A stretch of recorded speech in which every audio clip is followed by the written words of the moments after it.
നീണ്ട ഇടവേളയ്ക്ക് ശേഷം ബ്രസീൽ ദേശീയ ടീമിനായി കളത്തിലിറങ്ങാമെന്ന സൂപ്പർ താരം നെയ്മറിന്റെ മോഹങ്ങൾക്ക് തിരിച്ചടി. ഈ മാസം കൊളംബിയയ്ക്കും അർജന്റീനയ്ക്കുമെതിരായ ലോകകപ്പ് യോഗ്യതാ മത്സരങ്ങൾക്കുള്ള ബ്രസീൽ ടീമിൽ നിന്ന് നെയ്മർ പുറത്ത്. നെയ്മറിന് പേശികൾക്ക് വീണ്ടും പരിക്കേറ്റതിനെ തുടർന്ന് താരത്തെ വരാനിരിക്കുന്ന ലോകകപ്പ് യോഗ്യതാ മത്സരങ്ങൾക്കുള്ള ബ്രസീൽ ടീമിൽ നിന്ന് ഒഴിവാക്കി.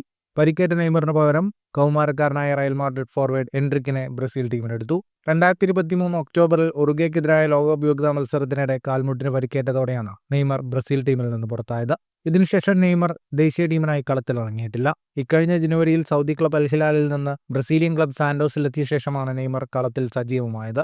ഇതോടെ പരിശീലകൻ ഡോറിവൽ ജൂനിയർ പ്രഖ്യാപിച്ച 23-അംഗ ബ്രസീൽ ടീമിൽ നെയ്മറും ഇടം പിടിച്ചിരുന്നു. എന്നാൽ ദേശീയ ടീമിലേക്കുള്ള തിരിച്ചുവരവിന്റെ പടിവാതിൽക്കൽ നിൽക്കെയാണ് നെയ്മറെ വീണ്ടും പരിക്ക് പിടികൂടുന്നത്.